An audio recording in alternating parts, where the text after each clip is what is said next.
So is that something that the Marines brought to your racing career? 100%. As a Marine, you're taught to improvise, adapt, and overcome. Josh White is a U.S. Marine veteran and NASCAR driver whose journey from military service to professional racing embodies resilience, grit, and a powerful comeback story as he prepares for his 2026 return. No matter the situation or the problem at hand, you're kind of able to go for it full throttle. You're able to have the mentality that no matter which direction XYZ goes, you know that you're going to make it happen. What's up, everybody? This is Ryan Van Orn back with another episode of the Milpreneur Podcast, powered by Cynergists. Cynergists is your scalable operations company that helps you grow exponentially faster at a fraction of the cost. Go check out Cynergists.com for more information. Today, I am honored to have on a very special guest, Josh White. He's a NASCAR driver and military, was in the military as well. So, Josh, how are you doing today? Doing all right, man. Another day in paradise. How about you? Man, living the dream, man. If I was any better, I'd be you, bro. Man, you got some big things happening on. Yeah, it's exciting. It's definitely a really cool adventure, man. It's been a journey. So what's really cool about your story, and we'll get into it here shortly, is like, man, you started in the military and then transitioned. Now you're a race car driver. Now you're in NASCAR, doing all kinds of big things. So like, but let's take it back from the start, man. Like, when did you go into the military? What branch did you go into? I went into the Marine Corps. I enlisted in 2009, 2 months to the exact date that my daughter was born. My daughter was born May 23rd, 2009, and I enlisted July 23rd. So pretty cool tidbit there. Absolutely, man. That's very cool. So how did the Marines like change your life when you went in? Did it give you different structure in your life? Did it give you, like a different mindset? Oh, all of the above. I'm not even anywhere close to the person that I was before I was in. Like, completely changed me in every aspect, especially the mentality part of it and the structure part. It's just, it's been kind of an asset. I would not be where I'm at today doing what I'm doing without that mindset and what I've learned being in the Marines and all the different things gained through that experience.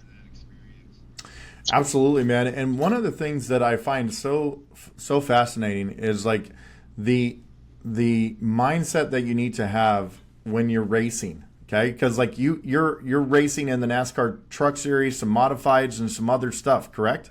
Yeah, so my last NASCAR truck race was in 2016, and we're coming back 2026 season. That's awesome, man. That's super excited. So like, it's one thing to be able to like make it to that level. It's another thing to be able to like get back to a certain level, because it's a dog-eat-dog world out there in that arena, isn't it?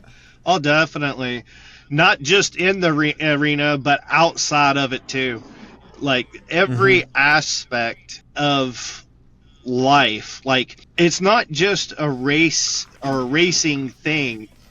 Like, it goes beyond that. Like, you've kind of got to be careful and position yourself in a way that you stay professional and you are able to accomplish or chase after the goals that you have in mind. Being at the racetrack and racing is the fun part. All of the work happens before then. Right.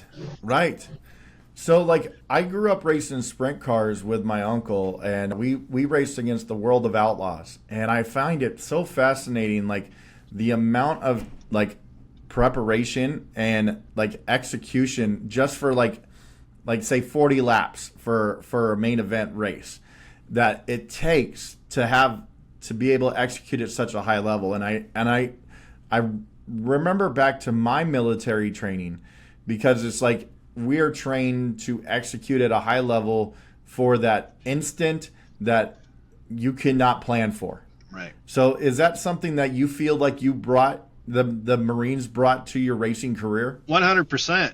As a Marine, you're taught to improvise, adapt, and overcome. And so no matter the situation or the problem at hand, you're kind of able to go for it full throttle, pun intended, and you're able to have the mentality that no matter which direction XYZ goes, you know that you're going to make it happen one way or the other. I love that. I love that, man. And it's like, where that whole project, that whole execution is going to be.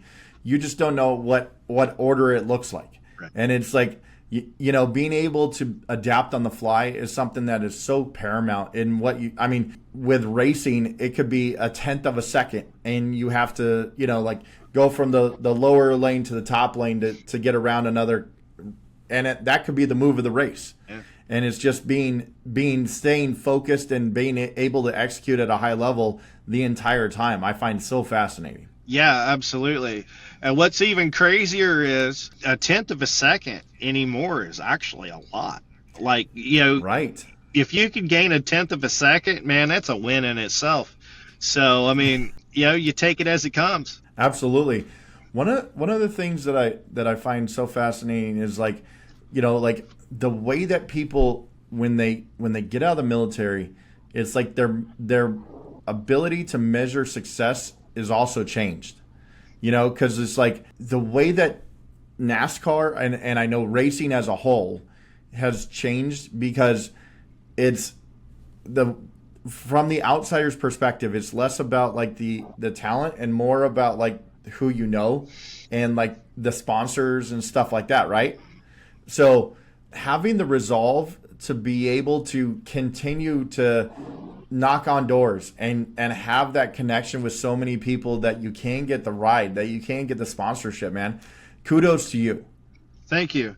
It's something that I learned in the Marines and, kept learning beyond the Marine Corps is, in the Marine Corps, you have your expectations set very high. You're the best of the best. You want perfection. As a Marine, you're a perfectionist. So with racing, like you talked about earlier, adapting on the fly, sometimes you have to attack it differently, because you're not always going to get that perfection. Not everything is in your control. Right. So, like I said at the beginning, man, it's been a journey.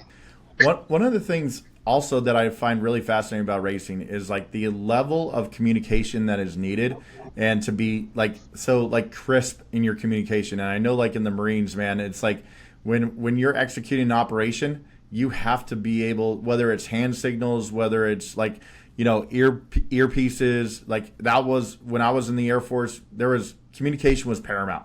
So you probably brought some of those strategies into your communication, like with your spotter and stuff, like how you want to be communicated with, right?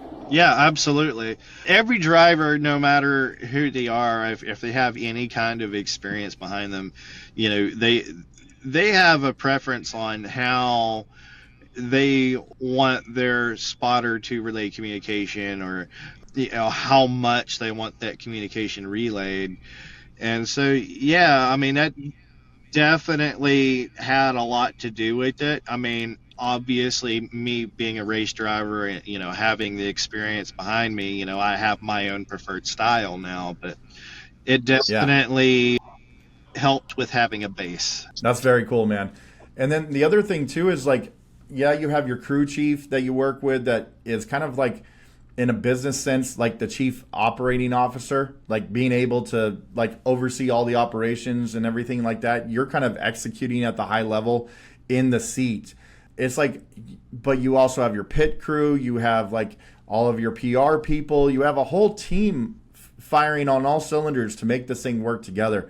Do you feel like you brought some of that structure from your military days into building this out? Absolutely.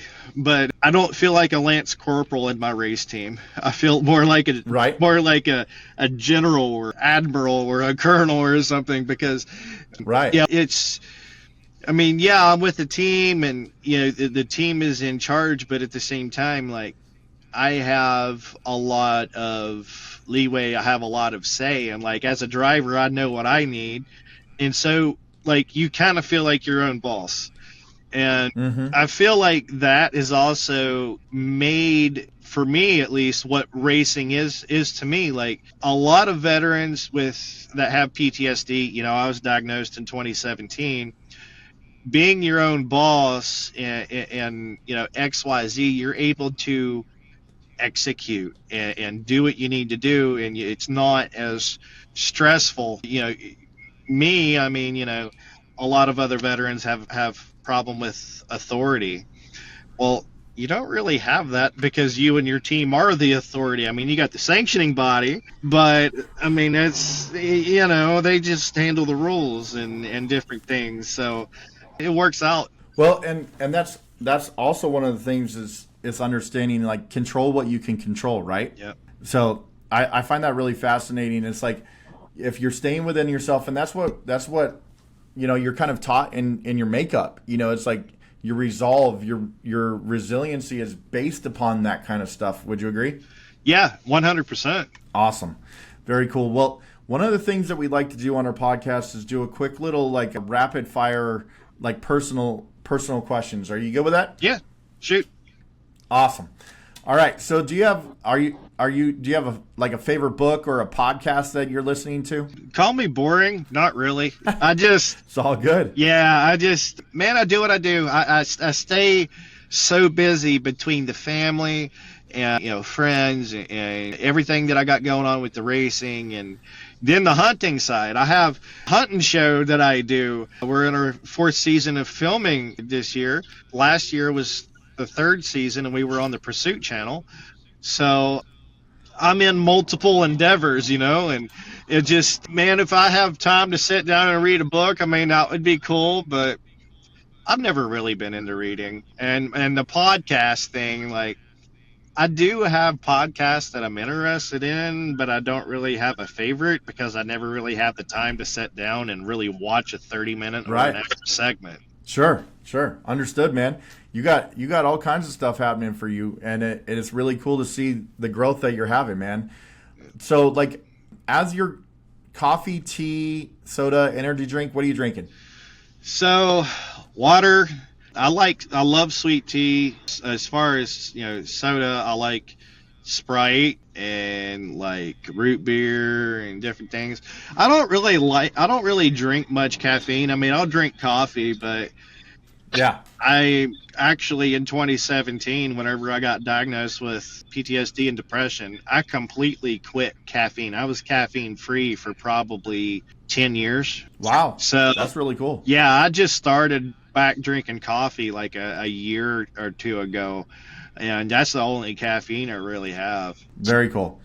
So if you had a superpower, like you were like one of the Avengers or something like that, what one superpower would you want to have?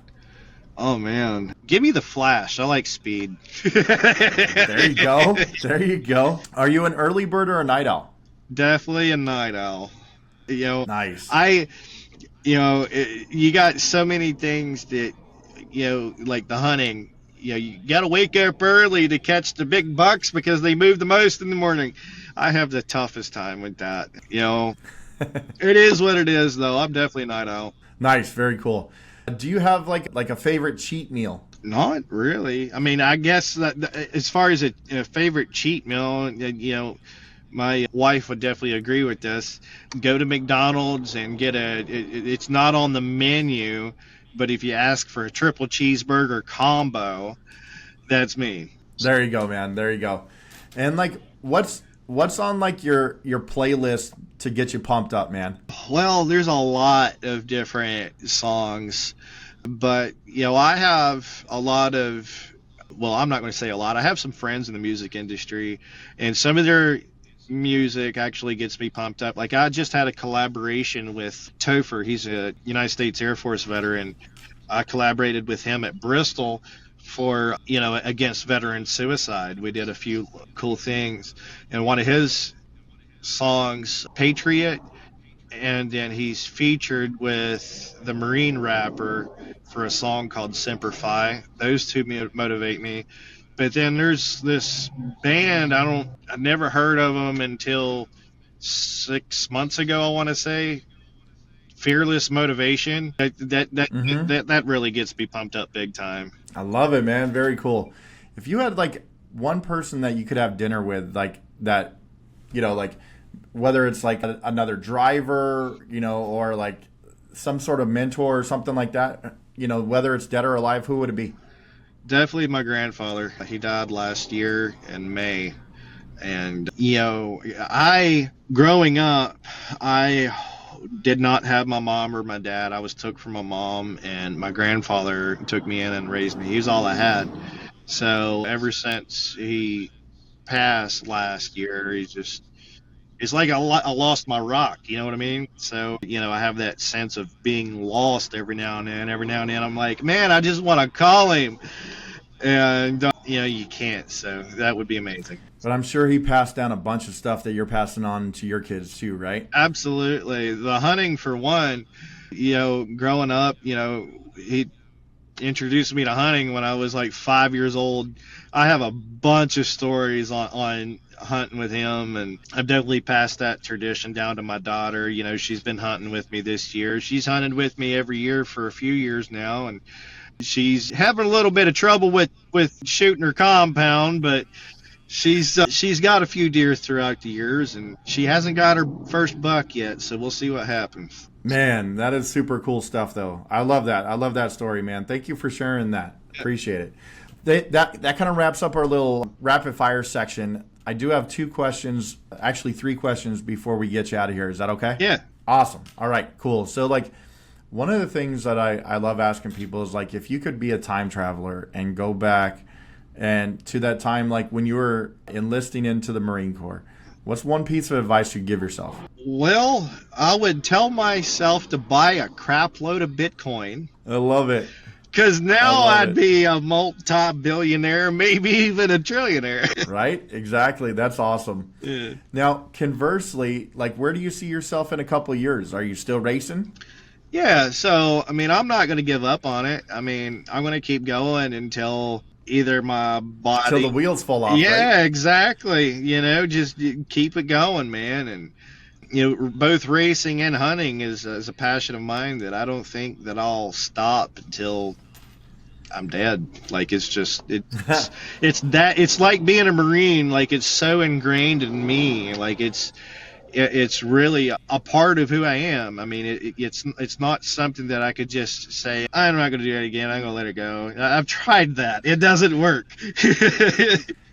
You always have the itch, no matter where. You know what I'm saying? Like, no matter where you go in life, if it's in you, you're just going to continue to have it your whole life. Like, you're going to be watching racing. Like, it's just going to be a part of you. I love it, man.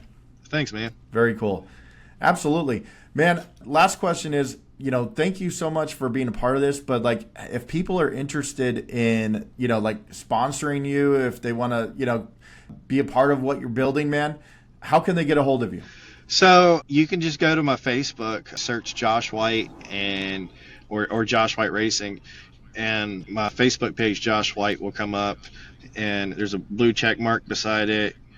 Message me through there, or you can always go to joshwhiteracing.com and contact me through my website as well. Definitely be glad to have you. And huge special thanks to all the sponsors that come on board this year. It's been amazing. You know, Hives for Heroes, the Marine Corps League, got the J&K Lift Services, Devil Dog Canine, Healing the Hero. Bunch of people. Couldn't be more blessed. Awesome, man. Well, we really appreciate you coming on the Milpreneur Podcast today. Josh White, it's been an absolute pleasure talking to you today. Thank you so much for your time. Thank you. Absolutely. Once again, this is Ryan Van Orem signing off for the Milpreneur Podcast. You can check us out. We have on YouTube and Spotify. Go ahead and like, comment, and subscribe on all of our stuff, man. Take care and enjoy. Stay blessed, everyone. Take care.